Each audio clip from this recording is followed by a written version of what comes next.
No dia 25 de abril de 1974, o povo português vive a queda fulgurante do governo fascista. O impossível acontecia natural e inesperadamente.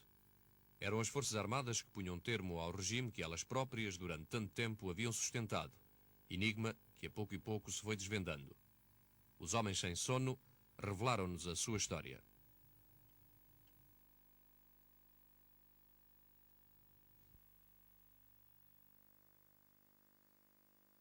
Em março de 1973, 400 oficiais subscreviam um documento de protesto contra o anunciado Congresso dos Combatentes, que se viria a realizar no Porto entre 1 e 3 de junho do mesmo ano.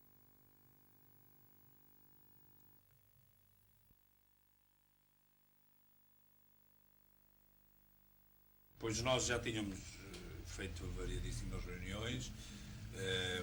Aqui começaram principalmente quando foi do Congresso dos Antigos Combatentes. Não houve propriamente reuniões, houve uma recolha de assinaturas. Eu pessoalmente colaborei nela para fazermos o tal abaixo-assinado e de oposição, portanto, ao Congresso dos Combatentes, que verificamos imediatamente que era um congresso fascista. E eu não pretendia nada daquilo que eles diziam lá no programa deles. Depois desse congresso, aproveitou-se a embalagem e começaram-se a fazer algumas reuniões.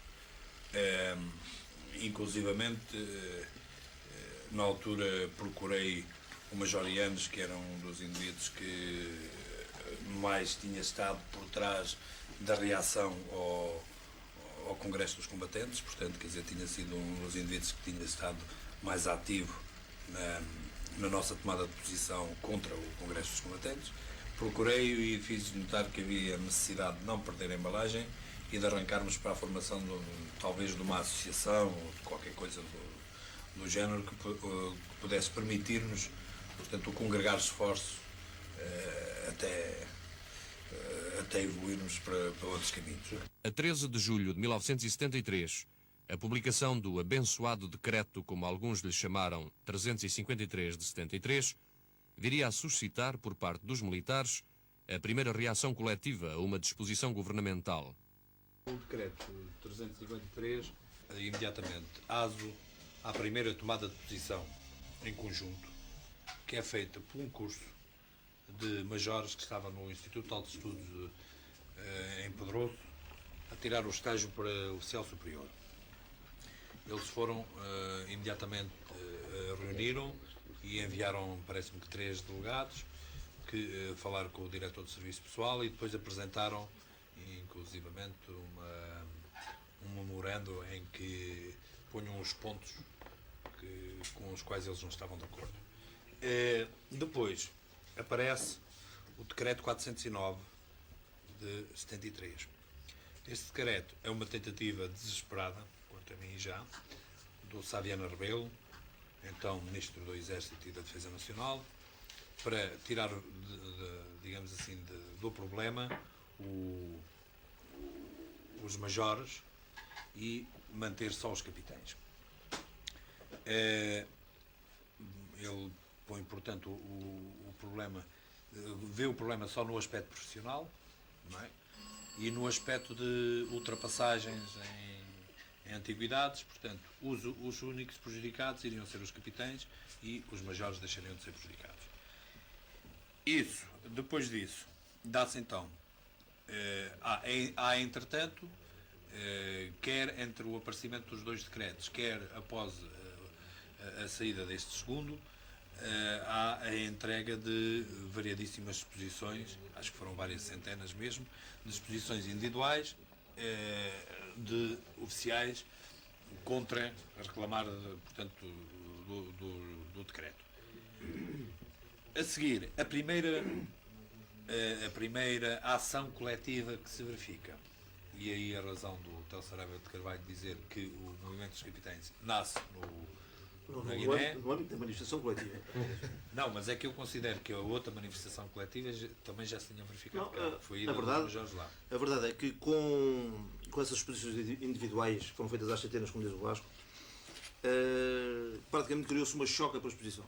E depois toda a gente dá cá a exposição que eu também fazia. Toda a gente fazia e entregava individualmente, portanto, de uma forma regulamentar.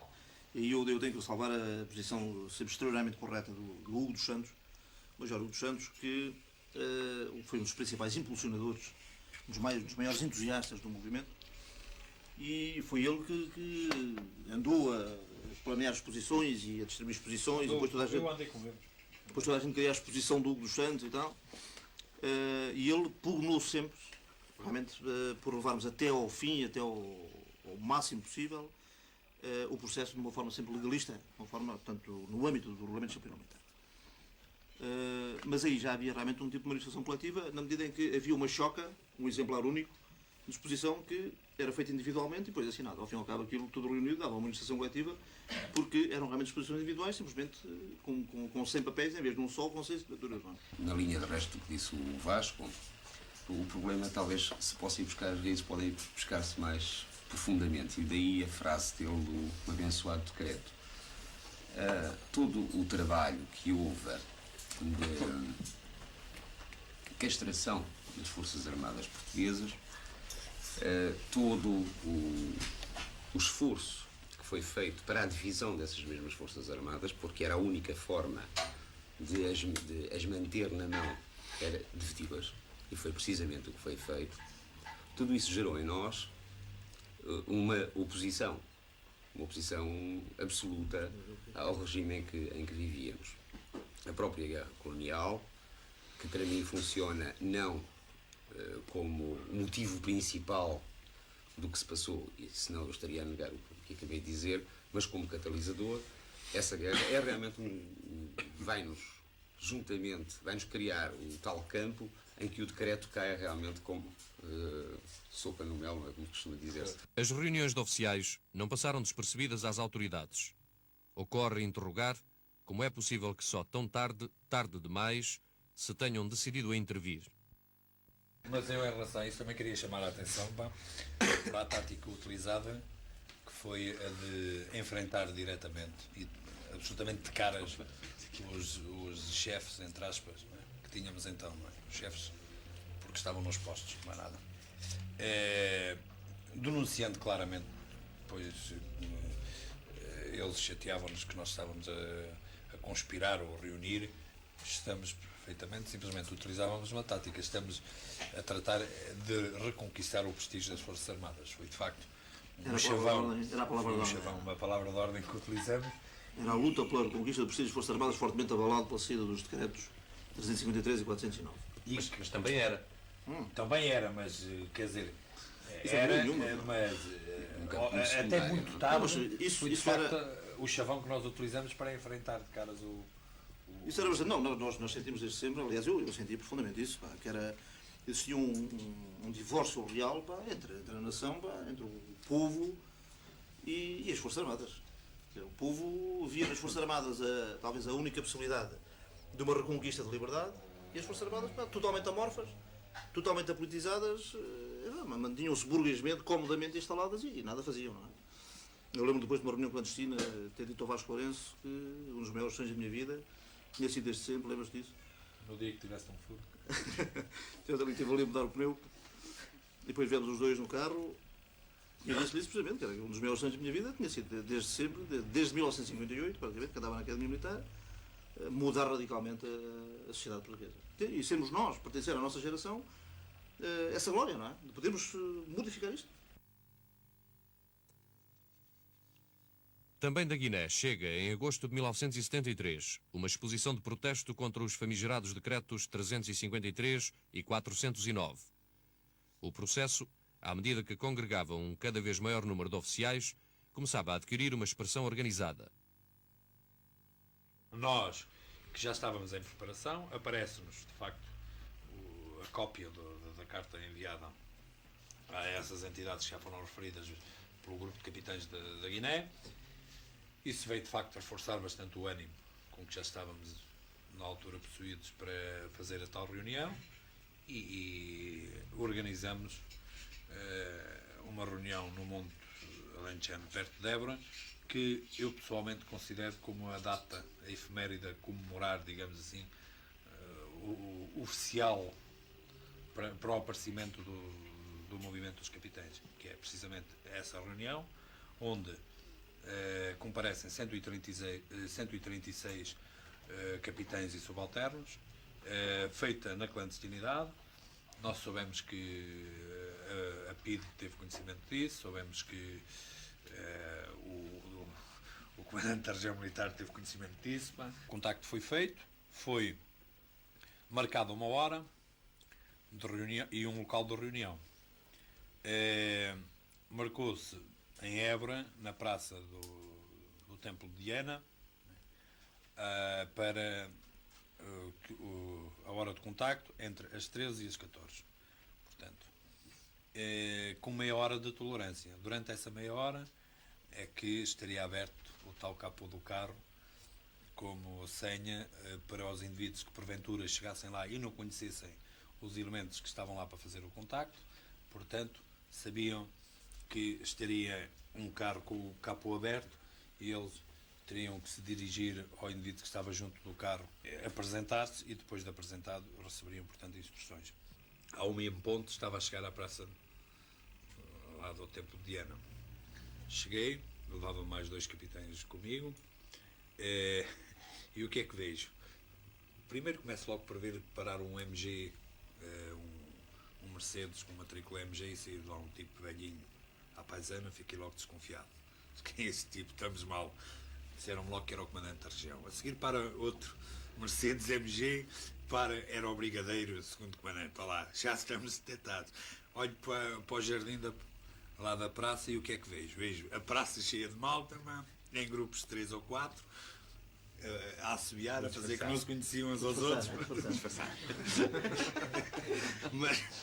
Mas a malta toda para ali. O seu lado não estava no 25 de abril. A malta toda ali em conjunto, em que alguém que estivesse de fora via logo que havia ali qualquer coisa esquisita. Tipos com o cabelo curto, portanto, militares de certeza. Não soltava nada. Malta toda nova, de maneira que aí fiquei mesmo aflito, devo dizer. O local da reunião era um monte nas proximidades de Évora.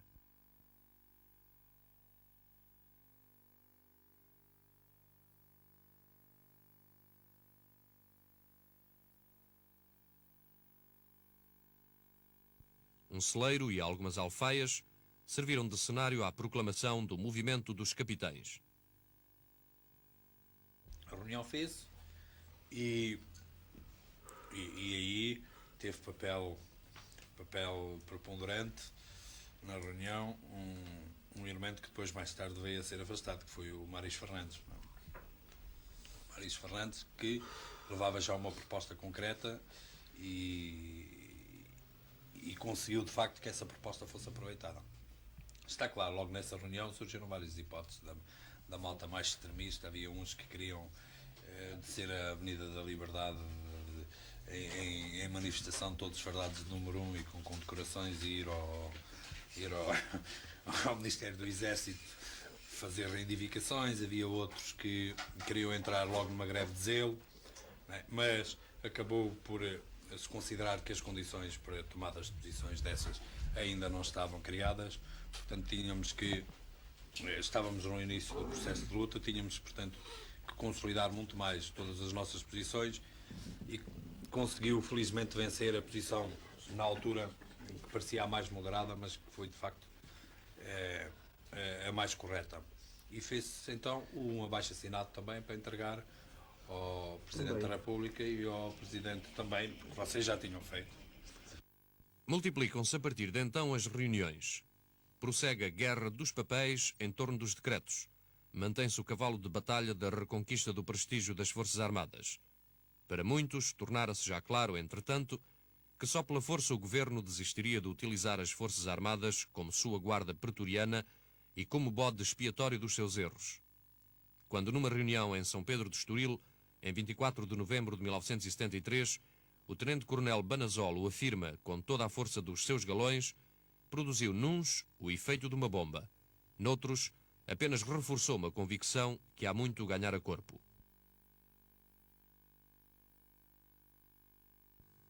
Óbidos, em 1 de dezembro de 1973, é mais um momento decisivo na marcha para o 25 de abril. Em Óbidos houve também preparação. Aí já não foi propriamente um plenário, pediu-se às unidades para enviarem representantes. Daí, na reunião de Óbidos apareceram só cerca de 86 oficiais, que no entanto representavam muito mais, não é? Lembras-te da história dos números da representatividade? Era 1 de dezembro, A sábado. representante deve ter isso tudo escrito. Pá. Era 1 de Mas, dezembro, sábado. portanto, arrancou o Diniz Santos Almeida na sexta-feira para Óbidos para preparar o esquema e nós no sábado arrancamos então para as Caldas da Rainha. Depois, portanto, lá o ponto de contacto foi a estação Caminho de Ferro das Caldas da Rainha. Aí havia um contacto que dava um croquis, a malta não sabia onde era, portanto sabia que era nas Caldas da Rainha, recebia o croquis e daí arrancou para Óbidos, lá para o clube recreativo lá de Óbidos. De maneira que está claro também, como sempre, com os cuidados especiais, mas depois em Óbidos para toda a malta via que havia ali qualquer coisa de especial, porque era uma quantidade louca de carros lá em Óbidos e especialmente malta a concentrar-se ali no clube recreativo. De maneira que lá se fez a reunião em que, portanto, para Óbidos, então já foram 3 hipóteses, a malta tinha posto 3 hipóteses possíveis sobre as quais quem fosse à reunião teria que se pronunciar em nome dos representantes que ele ia lá representar, dos elementos que ele ia lá representar. Era a hipótese A, acho que era a hipótese A era o golpe militar imediato, a hipótese B era as reivindicações, era o ultimato ao governo, ou faz ou leva, não estou disso, e o golpe C era a hipótese C era, portanto, a continuação do processo reivindicativo até consolidar melhor as condições para depois entrar então no golpe mais tarde. Foi a hipótese C. Essas 3 hipóteses saíram da reunião de São Pedro? De São Pedro. Pois. Foi de São Pedro que saíram essas 3 hipóteses. E foi a hipótese C que venceu, e diga-se de passagem, por poucos números. Era por isso que eu te estava a falar a história dos números há bocado. Por poucos números, porque esteve iminente a vitória da hipótese A, que era a do golpe militar imediato. Mas, e aí considero que mais uma vez foi de facto o bom senso que prevaleceu. Nós continuávamos a não ter condições na altura para desencadear o golpe e, portanto, achou-se que havia que continuar a consolidação dessas mesmas condições.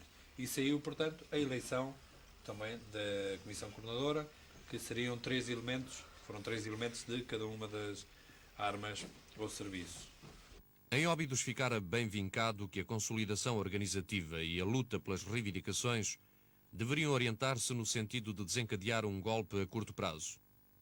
A Comissão Coordenadora reuniu uma semana depois na Costa da Caparica. A reunião da Costa da Caparica foi, portanto, a necessidade de a Comissão Coordenadora... que não era funcional, era muito grande. Repara, eram 21 e depois ao que se juntavam mais observadores e nós sentimos a necessidade de criar uma coisa mais funcional. Esse era um dos pontos. Outro ponto era definir, precisamente ficou a hipótese C, mas a hipótese C com tendência para A não era nada. Quer dizer, era começar a fazer a reivindicação, mas para atirar com o governo o mais rapidamente abaixo, se necessário com força. E era preciso, e além disso, era preciso o terceiro ponto, que era uma preocupação que nos começou a surgir nessa altura, que nós chamávamos a medição do movimento. Precisávamos medir, saber o que era. E daí provocar a reunião da Costa da Caparica. Bom, a reunião da Costa da Caparica é a reunião só da Comissão Coordenadora. É a É a primeira primeira reunião que da a Comissão Comissão Coordenadora faz, escolhida em Óbidos, portanto. que a Comissão Coordenadora faz para poder assentar ideias, digamos assim, resultantes da reunião de Óbidos. E que ideias é que assentaram? E dividimos, portanto, a Comissão Coordenadora em vários grupos de trabalho, não é? E foi aí que foi também eleita dentro da Comissão Coordenadora a direção da Comissão Coordenadora e, portanto, a direção do movimento. Que eram vocês 3. Nós três. E pela primeira vez aparece também a presidir essa reunião da Costa da Caparica o Coronel Vasconcelos. Já estava inserido no processo, já tinha sido aliciado para o processo, digamos, pelos homens de engenharia, pelo Nuno Pinto Soares e pelo Macedo, que, além do Coronel Vasconcelos, aliciaram também na altura o Tenente-Coronel Lopes Pires, que estava Que já como foi presente, já foi ao funcionário óbito. militar. Já foi ao óbito, Pois, foi eu que exatamente. presidiu a Já reunião de esteve óbito. Dá-se então a tentativa de golpe de Estado ultradireitista de Caúlza da Riaga em vésperas de Natal de 1973, que dá origem ao primeiro contacto entre a Comissão Coordenadora do Movimento e os generais Costa Gomes e Spínola. Portanto, dá-se por meados de dezembro, já depois da reunião de óbito e da Costa da Caparica, dá-se a célebre causada em que há uma tentativa de aproveitamento do movimento para um golpe de extrema-direita. Tentando aproveitar precisamente aquela tecla que nós vinhamos a bater há muito tempo para congregar esforços e para enfrentar o inimigo, que era o governo fascista, do reconquistar o prestígio das Forças Armadas. Eles tentaram aproveitar, portanto, também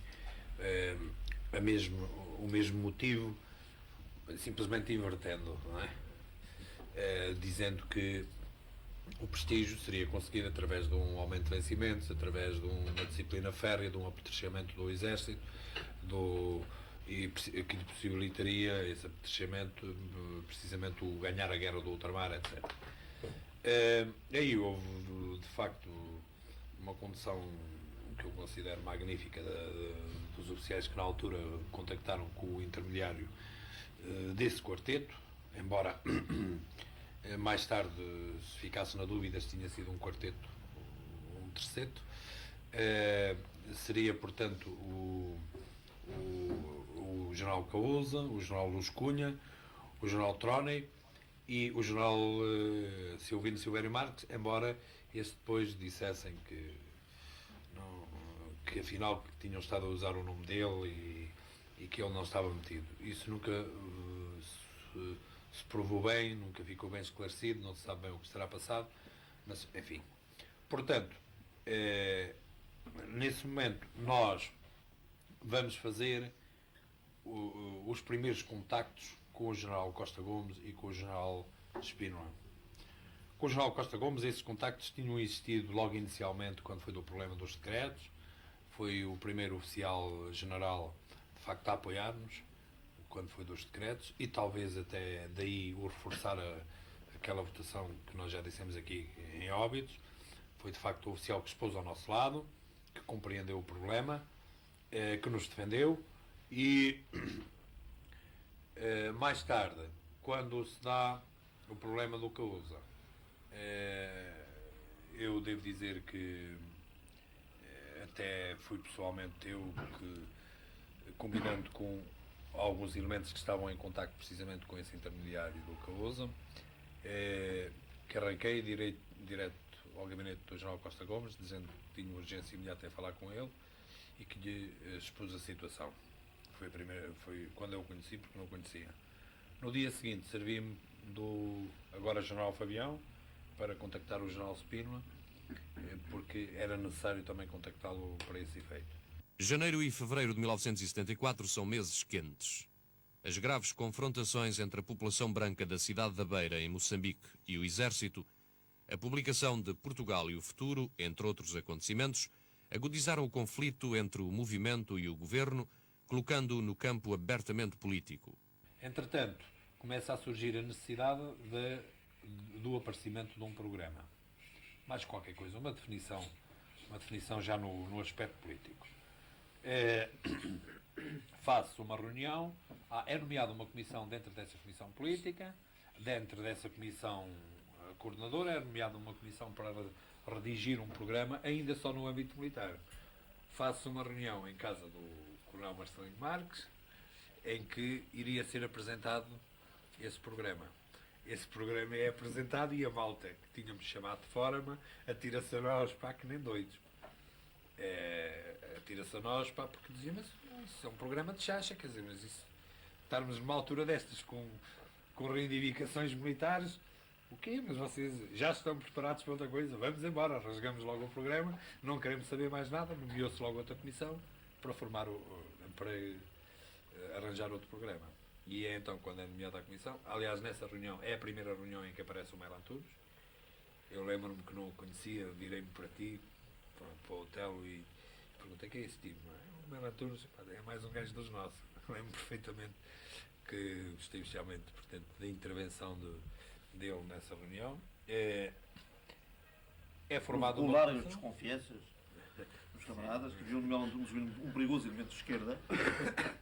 De maneira que era um homem perigoso no político, de maneira que a malta nomeia a comissão para elaborar o programa.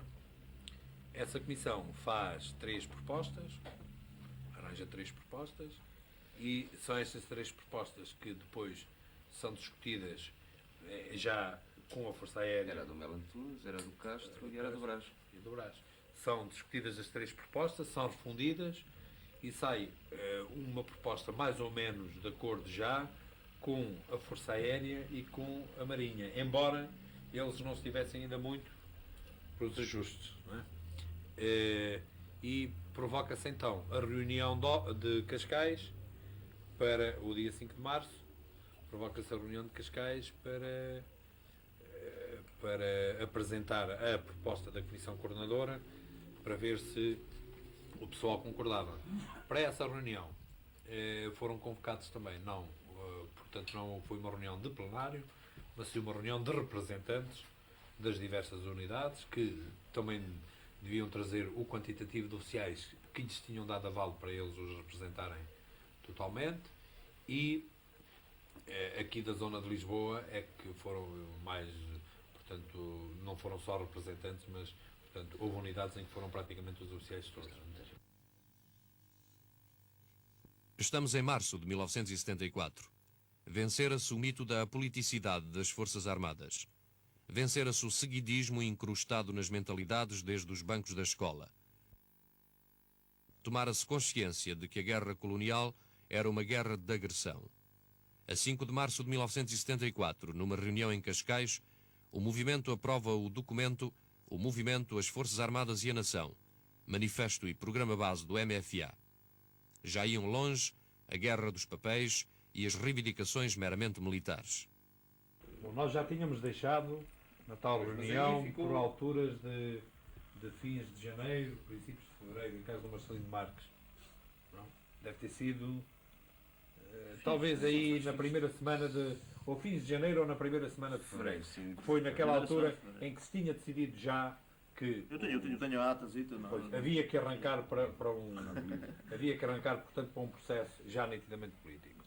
Ele depois é de facto consubstanciado com a reunião em Cascais, com a aprovação desse mini programa, chamamos Aí é que é aprovado, de facto, digamos, o lançamento do movimento na senda política. O Digamos. grande corpo do MFA manifesta-se pró-politização aí em Cascais. E repare, é aí no dia 5 de março que o movimento dos capitães se transforma em um movimento das Forças Armadas. O nome até aqui era Movimento dos Capitães e é na reunião de 5 de março que se decide deixar de chamar Movimento dos Capitães para passar a chamar Movimento das Forças Armadas. Esse documento, que era já marcadamente político, vincadamente político, provocou larga controvérsia. Não? Lá, e o famoso não do Seabra. Aquela voz profunda de baixo. Não, porque não tinha aval ainda da Força Pois, Aérea o na pessoal altura. da Força Quer Aérea e dizer, tal. nesse Mas, sobretudo, momento- por causa do problema da independência dos povos sobre o domínio colonial, houve uma fortíssima resistência por parte de muitos camaradas que estavam presentes. E devo dizer que nem todos o assinaram. Pois. E basta dizer que de 200 e tal que lá estavam, Assinaram 110. se bem que muitos deles fossem apenas em observação, assinaram 110. Nessa mesma reunião voltou a ser posto em discussão o problema de chefes a contactar. E, mais uma vez, o homem mais votado em primeiro lugar foi nitidamente o General Costa Gomes e o segundo homem foi o General Spínola. E aqui o General Spínola já, digamos, com mais força relativa do que tinha aparecido em Óbidos, porque apareceu o grupo, tinha sido na altura em que o tal grupo de oficiais do quadro, oriundos do quadro de complemento, não é? Foi à primeira reunião em que foi connosco. Não é? Já tínhamos aí feito uma reunião com a comissão deles de preparação para que eles fossem a essa reunião, foi em tua casa, não é? No dia 3 de março, se não me engano, Foi no domingo anterior. dia 3 de março. Portanto, no dia 5 de março, eles apareceram já nessa reunião. E eles defendiam nitidamente, lembro-me perfeitamente, que um dos pontos fortes da discussão, que a certa altura havia um deles que dizia: mas não sei para que é que estamos aqui a discutir mais, temos um homem, seguimos atrás dele, para que é que precisamos de programa e não sei o quê. Está claro que ia sendo corrido, porque calma aí, nós aqui não vamos atrás de ninguém, estamos fartos de dizer que não seguimos atrás de figuras carismáticas. Nós temos o nosso programa e essas figuras é que, se quiserem, hão de integrar-se no cumprimento do programa que nós temos e não nós irmos de olhos fechados atrás deles. Portanto, e até lhes foi chamada a atenção que a pessoa que ele estava a indicar nem era aquela que tinha sido votada em Óbidos e que continuava a ser votada ali em primeiro lugar. Não é? Sai na reunião de Cascais aquele documento intitulado As Forças Armadas e a Nação. Era um movimento das Forças Era o Armadas. movimento das Forças Armadas e a Nação, que é de facto o primeiro movimento nitidamente político, o primeiro documento nitidamente político que aparece. E sai também daí uma outra decisão, que foi a da formação de uma comissão de redação de um programa político. Quer dizer, foi também aí que ficou decidido que a comissão coordenadora, mais propriamente a direção, nomearia uma comissão para a elaboração de um programa político. Ainda em 73. Não, Não. é no dia 5 de março 5 de março, 74. 5 de março já. 5 de março. Portanto, é aí que é nomeada, ou é decidido nomear a comissão de redação do programa político. Que depois vem, portanto, a trabalhar e a elaborar o programa político, o programa do MFA, que acabou por ser dado a conhecer à nação no dia 25 de abril. 26. Ou no dia 26 de abril. Portanto, Aí nesse programa do Movimento das Forças Armadas e da Nação, que foi lido até pelo Melo Antunes, nesse plenário de Cascais, já há um aspecto, por exemplo, extremamente importante que ressalta, é que nesse documento, que aliás também julgo que está publicado no livro do Avelino, do Cesário Borga e do Mário Cardoso, se fala vincadamente em termos de reconhecimento de independência aos povos ultramarinos, não é? Aos povos do ultramar. O que depois, como vocês sabem, mais tarde veio a ser modificado no programa que foi apresentado em 26 de abril. A partir da reunião de Cascais, ficou, naquele manifesto, digamos, ficaram traçadas as linhas gerais. E logo aí o Melo Antunes foi encarregado de propor, dentro, portanto, daquele esquema que tinha sido aprovado naquela reunião, propor uma estrutura básica de programa. E assim é de facto, que no dia 24, é 24 à noite, se não me engano, e 24 à noite ele faz a entrega. à volta disso. Evidentemente, o que é que se passava, entretanto, com a parte política? A parte política estava a fazer, sobretudo, a tentativa de unificação dos três ramos com base no manifesto de Cascais. Porque, como foi dito há pouco, não sei se pelo Telso, pelo Vasco, a verdade é que a Marinha tinha sido só observadora nessa reunião. E mesmo a Força Aérea tinha levantado os problemas que já aqui foram focados. Havia, portanto, ali pontos de fricção entre os três ramos que havia que acertar. Portanto, todo este período em que se passam estas coisas militares, digamos, é coberto com uma atividade de reuniões contínuas com os elementos dos ramos das Forças Armadas para se chegar a um entendimento. As posições de Spínola em matéria de política colonial há muito davam que falar, não tardando a espalhar-se a convicção de que Spínola era o protetor e o mentor encoberto dos jovens oficiais. Mas aí também há uma coisa muito importante, a respeito daquilo que tu disseste sobre o aparecimento de uma forte linha spinolista a apoiar o jornal. Também havia em jogo já, infelizmente para o movimento, eu sempre disse infelizmente para o movimento, a saída do Portugal em Futuro.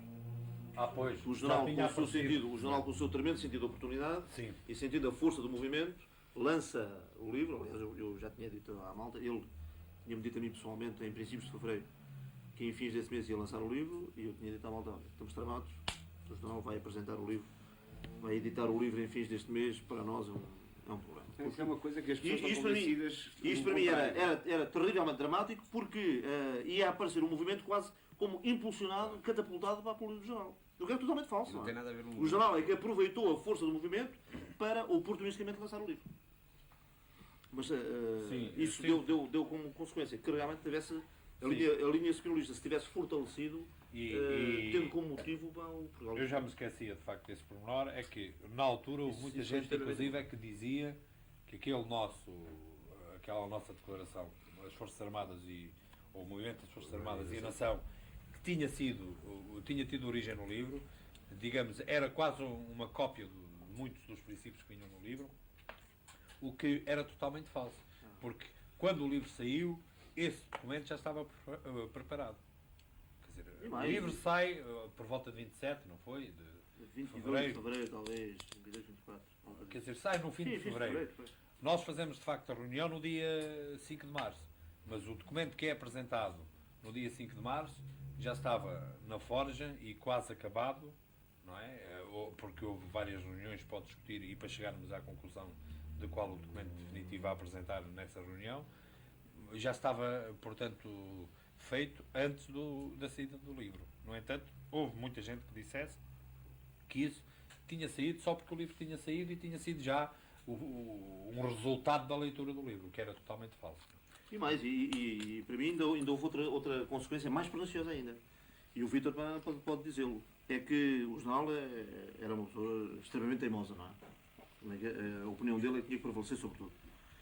E os conceitos que ele aponta no livro, no Portugal e o Futuro, relativamente, por exemplo, ao problema do ultramar, ele, perante o programa do Movimento das Forças Armadas que lhe é apresentado para aprovação e para discussão, antes do 25 de Abril, ele rejeita completamente tudo aquilo que lhe é apresentado para impor a opinião dele, que já estava expressa no Portugal e Futuro e, portanto, perante a qual ele não podia entrar em contradição.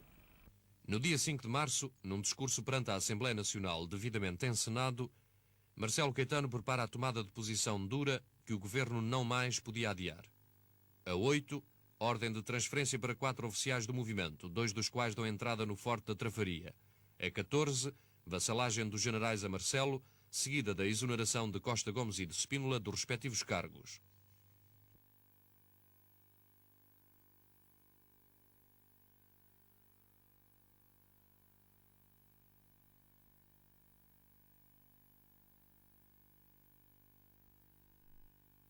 Depois, entretanto, enquanto estávamos na prisão, dá-se a cena vergonhosa, a que nós assistimos pela televisão, dá-se a cena vergonhosa da célebre jornada do reumático. A jornada do reumático é aquele beijamão autêntico e miserável dos caquéticos generais portugueses na altura que se diziam representar as Forças Armadas, não é? Que apareceram todos a dizer ao Marcelo que as Forças Armadas que eles estavam ali a representar, que estavam com o governo. O general Costa Gomes e o general Spínola recusam-se terminantemente a ir a essa manifestação, porque previam precisamente que fosse o epílogo da situação oficial deles. E perante essa recusa dos dois generais, o general Costa Gomes e o general Spínola, é que aparece o general Paiva Brandão, que era o mais antigo, como chefe de Estado-Maior do Exército, a falar em nome dos generais e, portanto, em nome das Forças Armadas Portuguesas, fazendo o tal beijamão a que o Vasco Lourenço se referiu. Portanto, aquilo tudo extremamente encenado para reforçar a posição do Marcelo contra, portanto, a posição já assumida do antecedente pelo general Costa Gomes e pelo general Spínola. Mas Foi já agora que tu falaste nisso, pá, e que eu não tinha falado, vem a talho de foi-se lembrar a conversa que tivemos lá em casa do Spínola com ele nessa noite de 2 de março, em que, a certa altura, ele dizia-nos para que se eu fosse demitido, exonerado, a malta devia fazer uma manifestação do uniforme número 1, não sei o quê, e nós dizíamos que Nosso Senhor que tínhamos que ir tínhamos que mudar todo o sistema político existente no país, e ele dizia, mas isso é a revolução. Mas para grandes males, grandes remédios, dizíamos nós. Mas isso muitas cabeças têm que corrolar, então mas qual é o problema? Quer dizer, se tivermos que ir para isso, nós não podemos estar a hesitar numa altura dessa. Não, façam lá a manifestação, não sei o quê. Entre Spínola e o movimento dos capitães, foram muitas as divergências e as concessões de parte a parte. O programa do MFA foi apenas um momento na procura difícil de um compromisso que a história revelaria frágil. Daí, esse foram retirados também 3 documentos, novamente, eram sempre os 3 documentos. Um deles, que é o original, foi o que o hotel levou ao General Spínola, que o General Spínola cortou pela sua mão e anotou. Eu lembro perfeitamente. É o tal documento que eu Vou-te interromper tenho, só um minuto para dizer, eu lembro perfeitamente que impressionaram extremamente o General Spínola e foram palavras que ele cortou, horrorizado, do programa, as palavras fascista, que horror, fascista, democracia, cortou também. Tudo aquilo que... E depois foi-lhe perguntado porquê, não é? Ele mandava dizer que tudo aquilo que fosse de caráter político e tal, os militares não se deviam meter nessa coisa. Portanto, estava arraigado profundamente ao velho princípio de que os militares não se devem realmente meter em política e tal. Bem, o programa é um programa, claro, profundamente político, não é? E as palavras não foram colocadas, mas foram colocadas outras que diriam precisamente o mesmo. Falou-se em extremas em vez de falar em fascismo. Vamos arranjar sinónimos. Ainda lá deixaram a democracia, ainda foi ficando, mas sobretudo onde realmente houve o maior choque. E esse choque só se resolveu na noite de 25 de Abril e resolveu-se mal. O futuro veio-nos provar, foi na parte do ultramar, à frente, portanto, a parte colonial. A nossa proposta é, no fundo, a nossa proposta de base é, no fundo, aquilo que mais tarde acabou por ser a Lei número 774, se não estou em erro. Portanto, o próprio processo veio provar que não podia ser de outra maneira.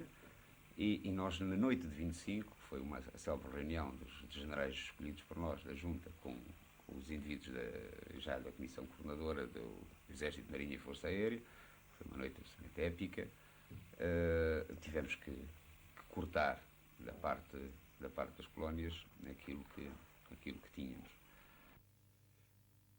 Dir-se-ia que alguns detalhes desse compromisso estiveram por fixar até ao momento em que a Junta de Salvação Nacional apareceu nos ecrãs da TV na madrugada de 26 de Abril. Na noite de 25, quando os generais vão para a televisão, ainda vai para surgir nos ecrãs da televisão como presidente da Junta o general Costa Gomes. E, portanto, futuro Presidente da República, João Costa Gomes. Quer dizer, vai tudo assim, porque isso era o que... De resto, existe um outro documento que não é público, que é um protocolo. Além do programa, há um protocolo. Protocolo esse que diz determinado número de coisas, entre elas que aponta precisamente para esse escalonamento dos generais. E simplesmente eu diria que foi Marcelo Caetano quem escolheu o Presidente da Junta. Quer dizer, involuntariamente foi ele que escolheu ao pedir que fosse o General Spínola a ir ao Carmo, foi ele que alterou os dados do problema.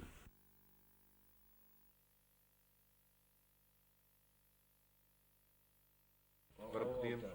Eu gostaria de te chamar a atenção para uma ideia que eu tenho, embora eu não tivesse vivido cá esses acontecimentos, e que é em relação ao 16 de março.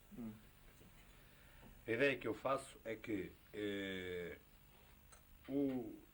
os acontecimentos de Lamego, mais propriamente, e toda a situação já criada até por aquele plano que depois foi rejeitado, levaram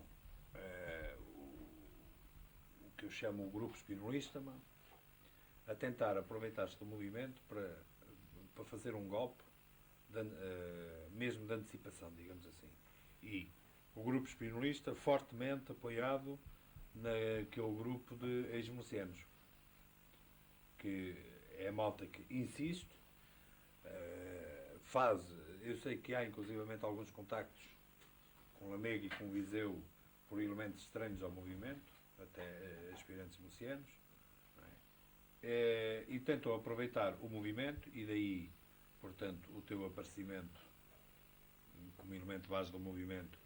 Eles tentam aproveitar toda a organização e toda a força do movimento para um golpe de antecipação, para um golpe militar. Quer dizer, eles viam perfeitamente que nós, a arrancarmos para qualquer coisa, só arrancávamos com um programa político, e tínhamos-lo demonstrado em Cascais. Portanto, há que tentar um golpe militar, que era para, como costuma dizer o Vasco Gonçalves, era para mudarem as moscas, mas o resto continuar na mesma, não é? Portanto, eu vejo, pá, que de facto, e disse-o passado algum tempo, e continuo a dizer, ainda bem que o 16 de março falhou, pá. Porque então é que a malta ficava mesmo com a criança nas mãos, sem saber o que lhe havia de fazer. Perante a iminência da exoneração dos generais Spínola e Costa Gomes, que seria a consequência normal da Brigada do Reumático, prevista para 14 de março, houve que planear apressadamente um golpe militar que impedisse esta ação governamental. Dada a precariedade do plano então gizado, desistiu-se de o levar por diante na madrugada de 14 de março. Algumas unidades, no entanto, só ao custo acederam a adiar a data do início das operações. Na sexta à noite, dia 15, chega a notícia de que Lamego se tinha revoltado e que outras unidades do norte estavam na disposição de avançar sobre Lisboa. Decide-se então recorrer novamente ao plano abandonado 2 dias antes. Primeiro resultado do plano de operações que estava previsto de 13 para 14 e que era muito fraquinho, entrou imediatamente em ebulição outra vez. Mas monta-se a máquina. E a sorte foi que o Casanova tinha 3 exemplares, batidos muito mal à máquina pelo Casanova. O Casanova já tinha desfeito 2, tinha destruído 2. E eu por acaso tinha um papelito, por coração, não é? Tinha um papelito no bolso. No Casanova, tens aí o papel? Tenho, sim senhor, vamos embora, traz. Depois o papel em cima da mesa e então reestrutura-se aquele plano de operações. Que se já era mau, pá, ficou pior. E então, se em 13 ainda havia um rádiozinho e tal para fingir que a malta tinha comunicações e tal, então nesse dia que não havia nada. Quer dizer, a malta não tinha nada, quer dizer, o pessoal não estava avisado. Era uma sexta-feira. Que é um dia mau para as forças militares, porque a malta vai de fim de semana e tal. A malta... Como é que eu disse? Isto vai dar asneira. Isto é asneira garantida. Isto, a malta... Não há pessoal nas unidades, não sei o quê, o pessoal está desarmado. A Escola Prática de Cavalaria, pá, não tem munições que foram transportadas para o Paiol em Santa Margarida, não sei o quê. Isto vai ser uma barraca, pá. Não, senhor, pá, o monge estava entusiasmadíssimo. O Lamego já saiu para a rua, as unidades do Norte vêm aí todas, pá, olha aí que a malta faz aqui. É agora, isto cai em 2 tempos, não. Disse bem, quer dizer, eu normalmente sou optimista, mas nestas circunstâncias, bem, mas estamos no mesmo barco para andar. Deixei o Vitor em casa, fui acordar o Miquelina Simões, tinha acabado de se deitar, o Germano Miquelina Simões. Depois ainda fui acordar o Miquelina também contigo. Pois, ainda fomos à casa do Miquelina, exatamente. Acordámos o Miquelina, expliquei-lhe o que é que se passava, disse que precisava dele, ele lá veio comigo, fomos até à Amadora. Depois eu troquei de carro na Amadora, da Amadora telefonei para vendas novas a dizer para mandarem a bateria, estava o Duarte Mendes de serviço, o Duarte Mendes ficou sempre patreco. Mas bateria e tal, mas não temos ninguém, o pessoal foi de licença, não sei o quê, então vocês disseram que não se fazia nada, pá, estamos absolutamente desarmados e tal. Não interessa, manda aí uma bateria para desenvolve lá essa coisa. Manda a bateria aí para Ponto sobre o Tejo, que eu depois vou lá ter, para dizer como é que é e tal. Está bem, vou ver o que é que se pode fazer e tal. Claro, não se podia fazer nada, não, mas vou ver, eu sei de boa vontade. Vou ver o que é que se pode fazer. Depois, eu e o Miquelina fomos em outro carro, o Faria de Oliveira, fomos a Mafra, entretanto telefonei para Mafra, já a malta estava de prevenção. Telefonei para Mafra para que um camarada cá estivesse fora, pá, quando eu chegasse lá a Mafra para lhe dar instruções, para a companhia. Cheguei a Mafra, um nevoeiro desgraçado, e estava cá fora realmente o Babo de Castro. Pá. Fora aí a companhiazinha, viaturas. Eles não tinham viaturas, não tinham nada, estava tudo no campo. Pá. Pessoal dentro das viaturas, Lisboa. Amadora, viaduto Duarte Pacheco. Vocês vão para o Rádio Clube Português. Pá. Vou agradecer aquela coisa que vai ser a nossa emissora. Quando vocês chegarem ao viaduto, eu estou lá e comando aquela coisa. Pronto, encantado a vida. Sim senhor, com certeza, a gente vai fazer isso e tal. Pois claro, vamos embora. Claro, como aquilo ia demorar para aí umas 3 horas, pá, eu vim outra vez a Lisboa. Eram 5h30 da manhã, passei por causa do monge. Eu e o Miquelina decidimos passar por causa do monge, Miquelina Simões, para ver em que é que paravam as modas. Para perguntar ao monge o que é que havia, como é que estava o ambiente cá por Lisboa. Quando eu às 5h30 da manhã vou passar por casa do monge, vejo 3 carritos e tal, altamente suspeitos, com os elementos da DGS, para apertarem com o casaquito e tal, olharem para o prédio e tal, a marcar posições, eu alto. Carreguei no acelerador a fundo e tal. O Miquelina Simões perguntou, mas eu não vinha aqui a casa do monge e tal. E disse, havíamos de vir, pá, mas é outra altura que isto agora não convém. Quer dizer. Não sei se está a ver esta rapaziada e tal, a maneira melhor é com licença. E então destrocei muito rapidamente e fui até à rotunda da Encarnação. Pensei bem, o Moinhos tinha ficado na rotunda da Encarnação à espera das colunas do Norte, é lá que a gente o vai encontrar. Quando cheguei à rotunda da Encarnação, dávamos para ali a girar e tal, dar uma volta, ali perto do Lalum, nada. Mas entretanto vi àquela hora da manhã, um Ford Capri, pá, cor de vinho, pá, com capota preta, com um agente de gabardina e tal, cá fora, à espera de qualquer coisa, em posição expectante. Vi aqueles morros da Polícia de Segurança Pública, os NIB e tal, estrategicamente espalhados, pensei, bem, está. E já aqui alta bronca. Telefonei para a mulher do monge, disse que realmente estava em pânico, ela tinha acabado de receber realmente a visita da GS, sem dúvida alguma.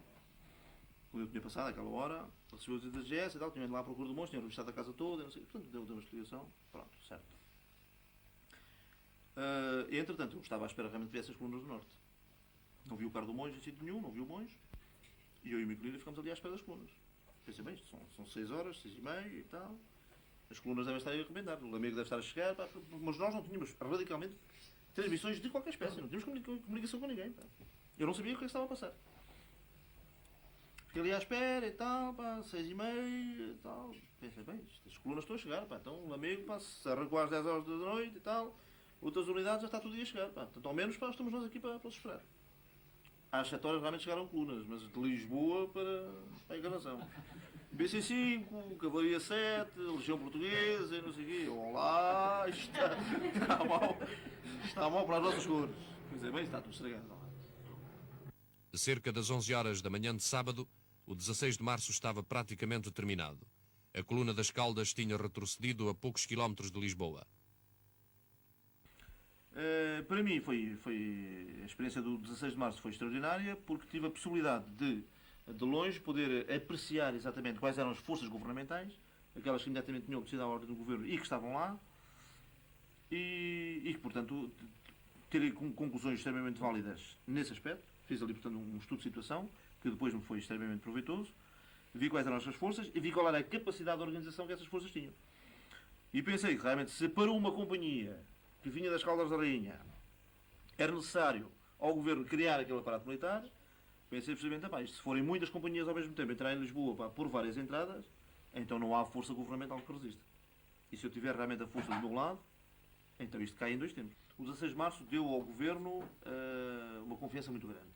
Convenceram-se que eram capazes de jugular rapidamente qualquer ação que nós quiséssemos desenvolver.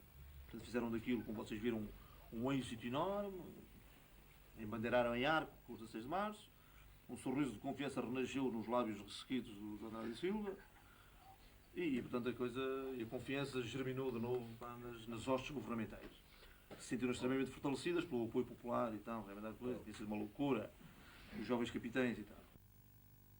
Depois do 16 de março, com camaradas presos na trafaria e preparando-se o governo para desmantelar o movimento, tornava-se imperioso planear um golpe decisivo. Eu lembro que uns dias antes Bastaram para libertar o país do regime que o oprimia há 48 anos. A verdade é que no 25 de Abril a malta arrancou decididamente para a ação. Arrancou porque a coisa estava extremamente bem organizada, a minha equipa de ligação funcionou extraordinariamente e levou realmente a confiança final, quer dizer, aquele último degrau para o arranque da malta toda militar, das unidades todas do país.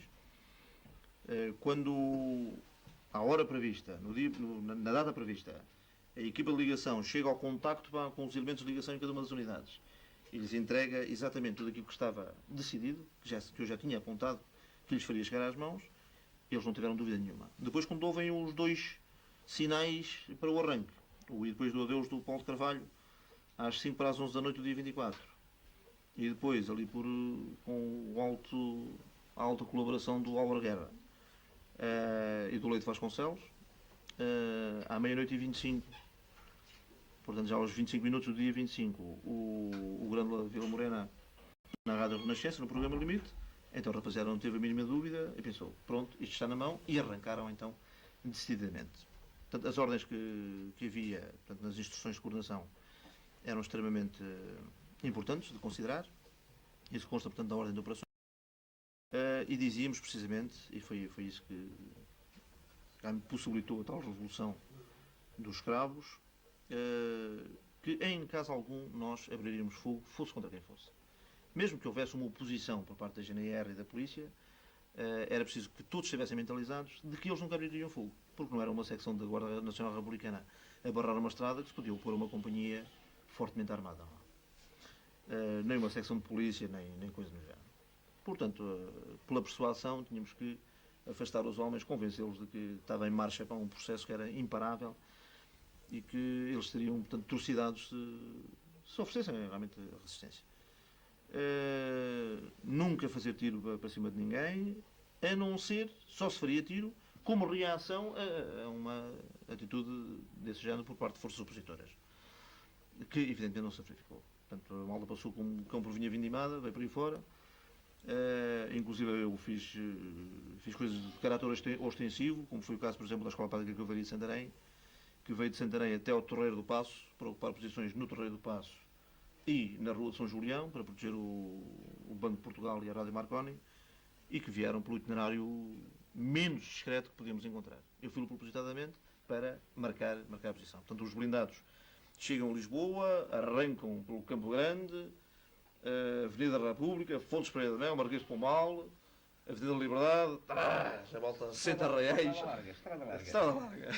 A volta 60 reais, portanto, em frente do Ministério do Exército, e a missão prioritária do Salgueiro Maia, que vinha a comandar as forças, era precisamente depois o aprisionamento do Ministro do Exército, do Secretário de Estado do Exército, a proteção do Banco de Portugal, da Rádio Marconi, etc. Portanto, tinha vários objetivos.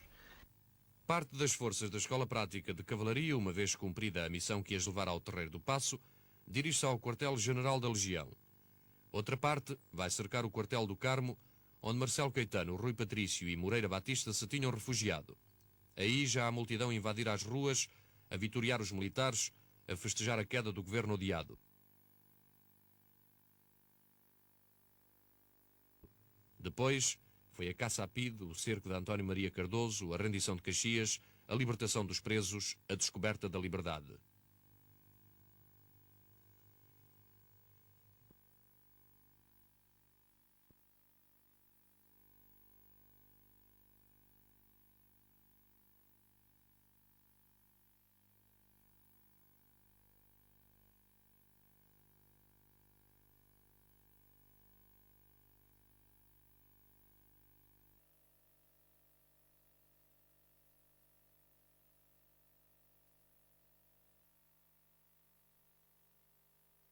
Ai, as noites de insónia que eu tenho passado a pensar em si.